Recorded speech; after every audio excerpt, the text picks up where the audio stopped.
Let's turn to another development in the Middle Ages related to practice, mysticism. We talked on Tuesday about this turn in the later Middle Ages to rationality and reason as an expression of your commitment to Christianity, and scholasticism. And so for some Christians, the scholastic approach that emphasized the reasonableness of faith, the use of reason to determine truth, these were things that helped them understand Christianity, helped them explain Christianity, and in some sense we could say help them practice Christianity, even though it's more of a theology. Others, however, turned to, instead of reason, intellectual constructs, to spiritual and emotional experiences. It was mysticism that drew the attention of a lot of people. People looking for an experience of God. The mystical strand has been present in all sorts of religions. So Christian and mysticism isn't just something that has been present in Christianity, but other religions have talked about this idea of experiencing union with the divine. Even Gregory of Nyssa, back in the early Middle Ages, the late part of the 4th century, talked about the union with God. But it's really in the later part of the Middle Ages that it becomes much more prominent and much more recognized. And so essentially the idea is trying to find these avenues to experience God in a more personal way. You know, the desire to experience a union with God where you would lose yourself in the divine, where yourself would essentially be lost in God. Usually this was said to take place through some sort of internal experience, contemplation, meditation, as the pathway to bring this about. With that, of course, the emotions are the key to this. That God is extending His grace to you when you have these experiences. Meditation on God's love is what will bring these about. So instead of the rational intellectual knowledge of scholasticism, some people were encouraged or attracted to this experiential knowledge of God, things that would be intuitive rather than logically worked out. A good example of this in the time period we're talking about is a man named Bernard, who lived in the mid to later part of the 12th century, the 1100s. And the 12th century was essentially the heyday of Christian mysticism. Right? It really brings it to the forefront, and we'll see it continue from that point on. There were quite a few Christian mystics during this time. And those Christian mystics, from that time on, have often had a sizable influence over leadership. Bernard was born to a noble family in the region of Burgundy. We've mentioned before. He was the third child of this family of 7 children, 6 sons and 1 daughter. And at the age of 9 was sent to a renowned school where he focused on poetry, the study of poetry and literature. Gradually coming to the belief that poetry and literature were a gateway to better understanding Scripture. And so the more you understood literature, the more you understood poetry, the better you would be able to read and understand Scripture and God. Eventually he would become a monastic, decides to become a Cistercian monk at the age of 23. He will later compare the choosing of the monastic life and some of the things they encountered to the differences between Mary and Martha. He wanted to live a life of Mary, where his time would be focused on contemplation of God, the contemplation of Jesus. Right? And that's why he joins the monastery, to spend his time doing that. But because of the recognition of his insights and his wisdom, he gets called to be married. He ends up being the abbot of the monastery, and of course that brought with it certain responsibilities to organize things and keep track of things and administer things. He will later become an advisor to different popes. And so all he wants to do is spend his life contemplating God, but yet he has all these administrative responsibilities that come to him. When he does decide to become a Cistercian monk, it wasn't alone. He has quite a few friends and relatives that he is convinced to join as well.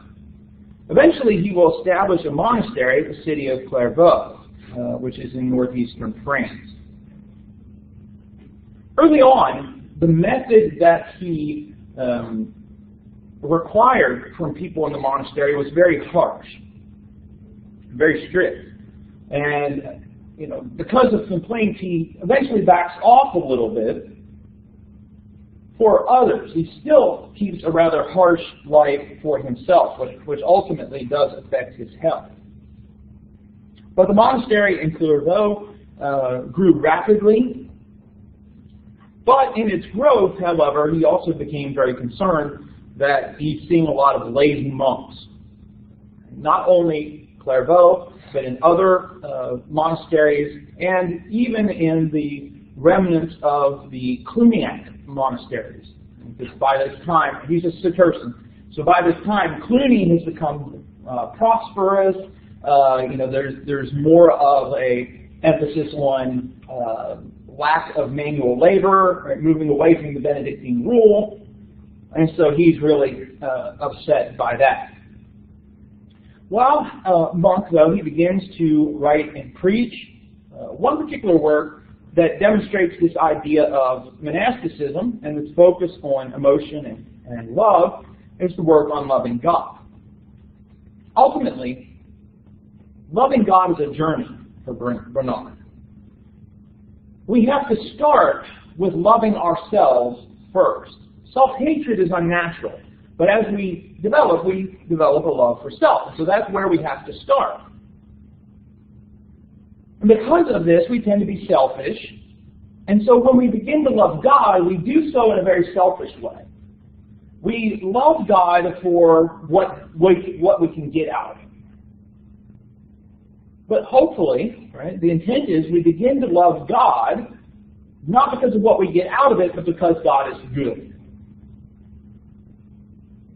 Hopefully, though, we'll progress to the point where we love God for who He is, and not just because He blesses, and not just because He blesses us.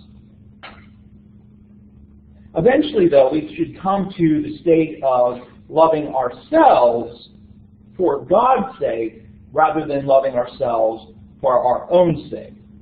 And so this kind of circular way, this deepening love of God changes us.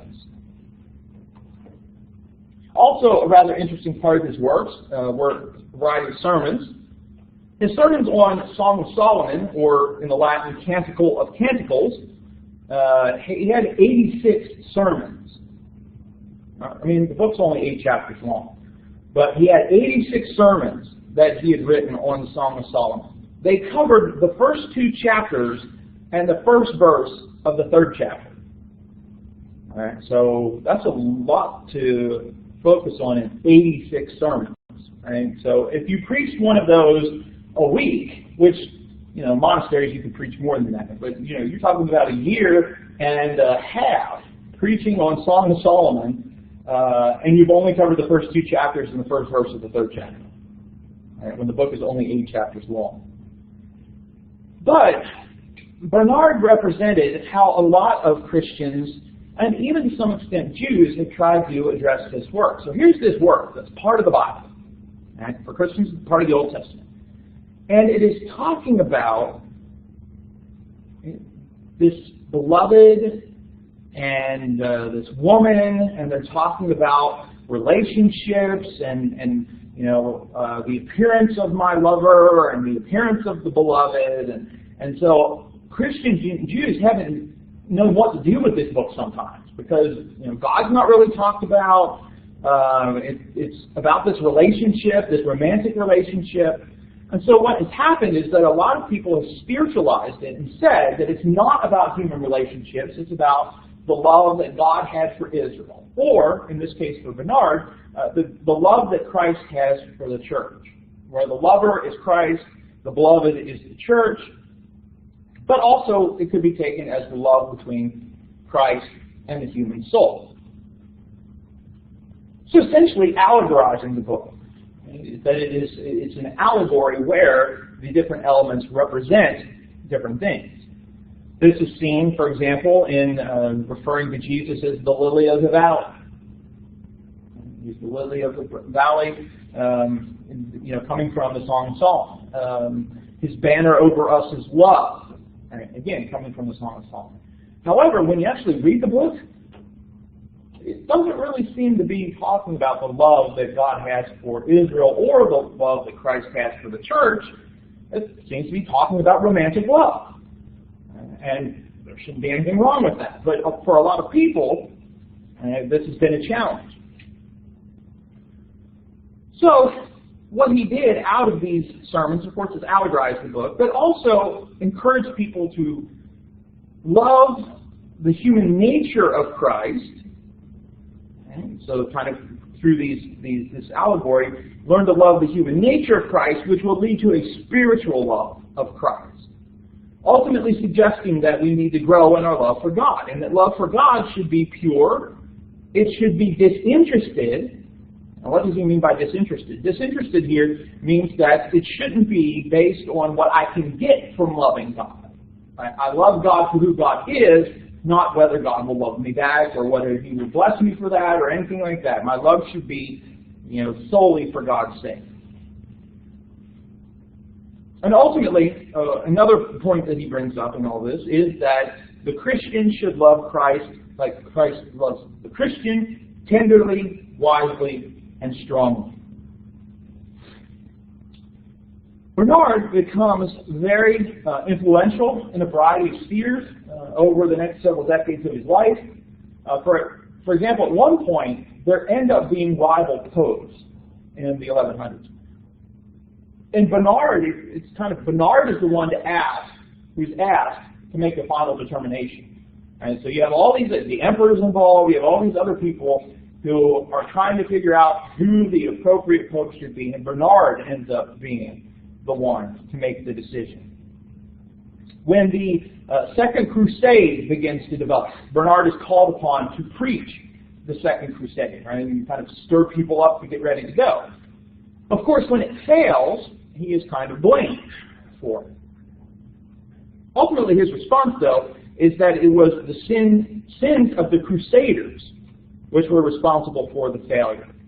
The Crusaders had been marked by greed, had marked by pride, and even treason in some cases. So the problem wasn't the crusade itself for Bernard. The problem was how people lived or practiced or the things the people did while going on the crusade. He dies in the year 1153 and is made a saint in 1174. 300 years later, in the 1800s, he was made a doctor of the church by Pope Pius VIII.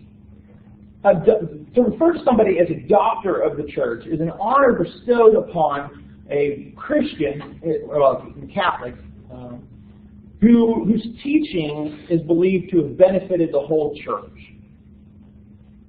which would include people like Pope Gregory the Great, Ambrose of Milan, Augustine, Jerome, John Chrysostom, and Thomas Aquinas.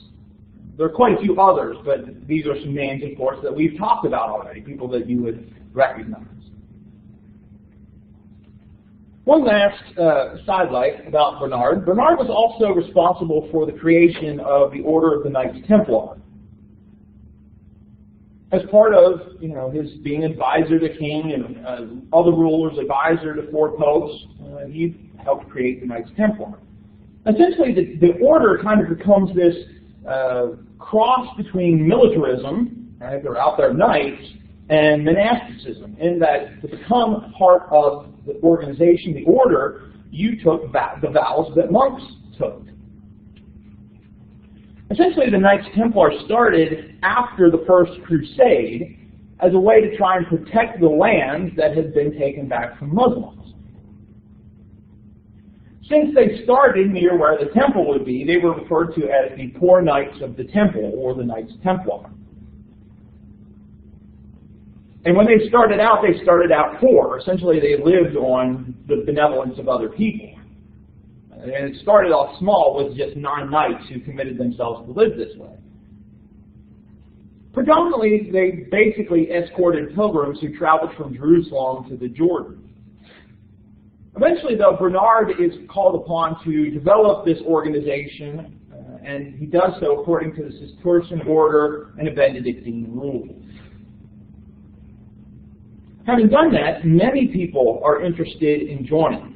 And so it becomes a rather sizable order. They break down the group into 4 ranks of brethren, as they're called. There are the knights, which were essentially your heavy cavalry, and then the sergeants, who were your lighter cavalry, and then the non-fighting members, the farmers, and the chaplains. The chaplains, of course, ministered to the spiritual needs of the other soldiers. Eventually, the Knights Templar come under the direct leadership of the Pope, which gives them certain privileges as opposed to them being under a bishop or a ruler or something else like that. Eventually, the Knights would gain, even though they started off as the poor Knights, they would gain a great amount of wealth, which brought a lot of suspicion. There were rumors about treachery, heresy. They engaged in some secret rituals as people were initiated into the order, and so there was concerns about that. All the Templars were arrested on the same day in October of 1307. They were interrogated, including the use of torture, and eventually the order was suppressed. The Pope heard about all this. The Pope had been very supportive of the Templars, and so he investigates as well, decides as a compromise to dissolve the order, but does not condemn it. Ultimately, the mysticism of Bernard is seen in this idea of the complete surrender of one's will to the will of God. It's not about aligning your will with the will of God, it's surrendering your will. He also tended, as most mystics do, to focus on the passion or the death of Christ. And so when you hear people talking about Christ's passion, coming from the Greek word for suffering. And he was also influential in devotion to Mary. We'll talk about that in a little bit. God is known, says Bernard, so far as he is loved. He was also a hymn writer, wrote a couple famous hymns. One that is attributed to him is O Sacred Head, which, according to some traditions, had 50 verses. And depending on how slow the song leader leads it, sometimes it can feel that way. There is questions about whether that actually took place or not. So, you open a songbook, you'll probably see Bernard of Clairvaux's name attached to it, but there are some questions as to whether he actually wrote that or not. There were quite a few mystics at the time. I've given you an example of a male mystic. I'll talk briefly about a female mystic. One prominent one at the time was Hildegard of Bingen, was born in Germany, possibly to a noble family. There's not a lot we know about her early life as well. Evidently, as a child, she was sick quite often, and so because of that, received very little education. She did learn a little bit on how to read, how to sing the Latin Psalms, but doesn't really learn that much on how to write. Eventually, though, she decides to become a nun, follow the Benedictine rule. But her main claim to fame, or the main thing that she's remembered for, are visions that she would have starting in childhood, some of which included visions of Jesus. Eventually, though, she would correspond with kings because of her visions, probably not doing the writing, but dictating it to someone else. But ultimately, for Hildegard, she focused that the decline in society that was taking place in the later part of the Middle Ages was due to the weakness of men, and that women had to act where men had failed, which demonstrates this interesting aspect of mysticism. Because mysticism and the experiences that mystics would have allowed women to exercise authority in some cases where previous routes have been closed, right? Women couldn't be priests or bishops. They couldn't be involved in a lot of other avenues. But the monastic life, and specifically the mystics, often gave women authority that otherwise they wouldn't have. You know, they could correspond to kings, write to the king, or write to the pope, as we'll see in the next section of the class. Right? There's a mystic who writes to the pope at one point, telling him that he needs to change some things that he's doing. So it's certainly not any sort of recognized authority, but the experiential process of all of this is very important. And so the experience of visions kind of overruled or overcame the inhibitions placed on women because of their sex. We'll come back to mysticism as it developed in the Renaissance. There's some important mystics in that time period. But are there any questions about mysticism before we move on? Was there at some point witch hunts and worried about things of dark occult matters? Realize this is supposed to be visions, supposed to be basically supposed to be on the opposite side of that. But since this is being cared for, is this really a time that people were worried about people from meddling with dark arts? Not to the extent like what you'll see in the 13, 14, 1500s. There certainly are, the occult exists at this time, right? People turning to curses and people turning to charms and other things to ward off evil. Doesn't seem to have been anything of a substantial amount. It does get the attention of the Inquisition at times, but not anything like what will happen in the 14 and 1500s when it's a much more concerning phenomenon. But usually these visions, there would be some investigation by church officials, even just the simple of hearing the vision and say, okay, does that accord with church teaching or not? And in most cases it did, and so they allowed the authority of the visions.